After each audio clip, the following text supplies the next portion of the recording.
ସନାତନ ଧର୍ମ ଆମ ଭାରତବର୍ଷର ମୂଳ ଧର୍ମ ଅଟେ ଏବଂ ପୃଥିବୀର ସବୁଠାରୁ ପୁରାତନ ଧର୍ମ ହେଉଛି ସନାତନ ଧର୍ମ। ବହୁ ମହାନ ପରମ୍ପରା, ସଂସ୍କୃତି, ଧର୍ମ, ବିଶ୍ୱାସକୁ ନେଇ ଗଢ଼ି ଉଠିଛି ଆମର ସନାତନ ଧର୍ମ। ବହୁ ପ୍ରଥା, ପରମ୍ପରା, ବହୁ ଦେବାଦେବୀ ପୂଜା ଆମର ଧର୍ମକୁ ପରିପୁଷ୍ଟ କରିଛି। ବହୁ ପୂଜା ପଦ୍ଧତି, ଧର୍ମଗ୍ରନ୍ଥ, ବେଦ, ଉପନିଷଦ ସବୁ ଆମ ଭାରତ ସନାତନ ଧର୍ମର ଅବଦାନ ଅଟେ। ଏହି ପୂଜା ପଦ୍ଧତି ଏବଂ ଆମ ସାଂସ୍କୃତିକ ପରମ୍ପରା ବହୁ ନିୟମ ଓ ଅନୁଶାସନର ବନ୍ଧା ଅଟେ। ସେଥିମଧ୍ୟରୁ ପୂଜା ସମୟରେ ଏବଂ ଅନ୍ୟ ସାଂସ୍କୃତିକ କାର୍ଯ୍ୟକ୍ରମ କିମ୍ବା ମାଙ୍ଗଳିକ କାର୍ଯ୍ୟରେ ଦୀପ ଜାଳିବା ମଧ୍ୟ ଏହି ମହାନ ପରମ୍ପରାର ଏକ ପ୍ରତୀକ ଅଟେ। ବହୁ ତାତ୍ତ୍ୱିକ ମତବାଦ ଏହି ଦୀପ ଜାଳିବା ପରମ୍ପରାକୁ ନେଇ ସୃଷ୍ଟି ହୋଇଛି। ଦୀପକୁ ବ୍ରହ୍ମ ବୋଲି କୁହାଯାଇଥାଏ ଏବଂ ସବୁ ଦେବାଦେବୀମାନଙ୍କ ପାଖରେ ଦୀପ ଜଳାଯାଇଥାଏ। ସନାତନ ଧର୍ମରେ ଦୀପର ଅଗ୍ନିକୁ ଦେବତା ବୋଲି ଗ୍ରହଣ କରାଯାଇଥାଏ। ଦୀପ ଅଗ୍ନିଦେବଙ୍କର ଏକ ପ୍ରତୀକ। ସନାତନ ଧର୍ମରେ ଅଗ୍ନିଦେବଙ୍କର ଏକ ବିଶେଷ ମହତ୍ତ୍ୱ ଥାଏ।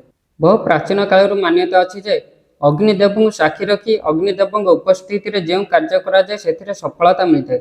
ସେଥିପାଇଁ କୌଣସି ବି ଦେବାଦେବୀଙ୍କ ପୂଜା ସମୟରେ ଓ ମାଙ୍ଗଳିକ କାର୍ଯ୍ୟରେ ଦୀପ ଜଳାଯାଇଥାଏ। ଦୀପ ଜଳାଇବା ପରମ୍ପରା ବହୁ ପ୍ରାଚୀନ ଅଟେ। ଏହି ଦୀପ ଜଳାଇବା ପଛରେ କିଛି ଧାର୍ମିକ ଓ ବୈଜ୍ଞାନିକ କାରଣ ମଧ୍ୟ ନିହିତ ଅଛି। କୁହାଯାଇଥାଏ ଯେ ଘରେ ଦୀପ ଜଳାଇଲେ ଘରୁ ନକାରାତ୍ମକ ଶକ୍ତି ଦୂର ହୋଇଯାଇଥାଏ ଏବଂ ଘରେ ସକାରାତ୍ମକ ଶକ୍ତିର ପ୍ରଭାବ ପଡ଼ିଥାଏ। ଏତଦ୍ ବ୍ୟତୀତ ଦୀପ ଅଜ୍ଞାନ ଅନ୍ଧକାର ଦୂର କରୁଥିବା ଜ୍ୟୋତିର ପ୍ରତୀକ ଅଟେ। କୁହାଯାଇଥାଏ ଯେ ଆମେ ନିଜ ଜୀବନରେ ଥିବା ଅଜ୍ଞାନ ଅନ୍ଧକାରକୁ ଜ୍ଞାନ ରୂପୀ ଜ୍ୟୋତିର ପ୍ରକାଶ ଦ୍ୱାରା ଦୂର କରିଥାଉ। ଏହା ମଧ୍ୟ କୁହାଯାଇଥାଏ ଯେ ଦୀପ ଜଳାଇବା ଦ୍ୱାରା ଦରିଦ୍ରତା ଦୂର ହୋଇଯାଇଥାଏ ଓ ମା ଲକ୍ଷ୍ମୀଙ୍କର ଆଶୀର୍ବାଦ ମିଳିଥାଏ। ଦୀପ ଜଳାଇବାର ଅନେକ କାରଣ ହେଉଛି ଭଗବାନଙ୍କ ସାମ୍ନାରେ ଦୀପ ଜଳାଇ ଯେତେବେଳେ ଆମେ ଈଶ୍ୱରଙ୍କର ଆହ୍ୱାନ କରୁ କିମ୍ବା ପୂଜା କରୁ ସେତେବେଳେ ପଞ୍ଚତତ୍ତ୍ୱ ଯଥା କ୍ଷିତି, ଅପ୍, ତେଜ, ମରୁତ୍, ବ୍ୟମ୍ ଏହି ପଞ୍ଚତତ୍ତ୍ୱକୁ ପାଖରେ ରଖାଯାଇଥାଏ।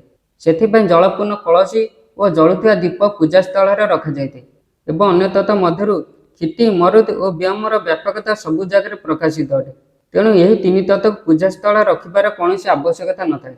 ସନ୍ଧ୍ୟା ସମୟରେ ଆମେ ଘରର ପ୍ରବେଶ ଦ୍ୱାରଠାରେ ଦୀପ ଜଳାଇଥାଉ। ଘରର ପ୍ରବେଶ ଦ୍ୱାରଠାରେ ଦୀପ ଜଳାଇଲେ ଘରକୁ ସୁଖ ସମୃଦ୍ଧିର ଆଗମନ ହେବାର ବିଶ୍ୱାସ ଅଛି। ଏହା ବ୍ୟତୀତ ଘରୁ ସକାରାତ୍ମକ ଉର୍ଜା ଓ ସମୃଦ୍ଧିର ପ୍ରବେଶ ହୋଇଥାଏ।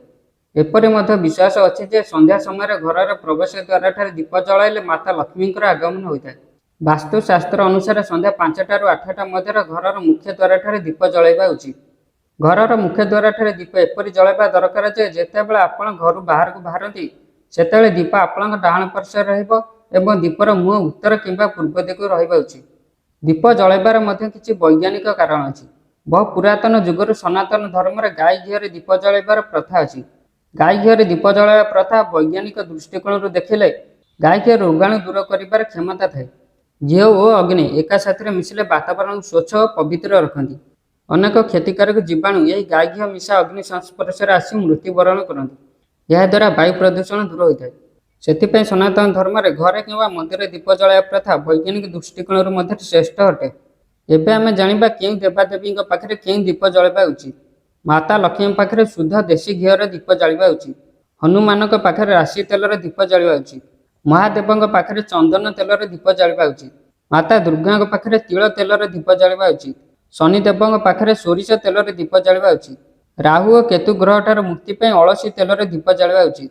ଜଗନ୍ନାଥଙ୍କ ପାଖରେ ଶୁଦ୍ଧ ଦେଶୀ ଘିଅର ଦୀପ ଜାଳିବା ଉଚିତ। ଦୀପ ଜାଳିବାରେ ମଧ୍ୟ କିଛି ନିର୍ଦ୍ଦିଷ୍ଟ ନିୟମ ଥାଏ।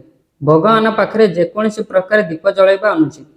ଏହିସବୁ ନିୟମ ଗୁଡ଼ାକ ହେଉଛି ପୂଜା କରିବା ସମୟରେ ଯଦି ଆରତି କରାଯାଏ ତେବେ ଆରତି ପାଇଁ ଏକ ସ୍ୱତନ୍ତ୍ର ଦୀପ ଏବଂ ପୂଜା ପାଇଁ ଏକ ମୁଖ୍ୟ ଦୀପ ଜାଳିବା ଉଚିତ। ମୁଖ୍ୟ ଦୀପରେ ଆରତି କରାଯାଇନଥାଏ। ଥରେ ମୁଖ୍ୟ ଦୀପ ଜଳିଗଲେ ତାକୁ ପୂଜା ଶେଷ ପର୍ଯ୍ୟନ୍ତ ହଲାଇବା ଅନୁଚିତ। ଦୀପ ଭୂମି ଉପରେ ପ୍ରତ୍ୟେକ ଭାବରେ ନ ରଖି ତଳେ କିଛି ଅରୁଆ ଚାଉଳ କିମ୍ବା ଫୁଲର ପାଖୁଡ଼ା ରଖିଦେବା ଉଚିତ। ଘିଅ ଓ ତେଲ ଉଭୟର ମିଶ୍ରଣ କେବେ ମଧ୍ୟ ଦୀପ ଜାଳିବା ଉଚିତ ନୁହେଁ।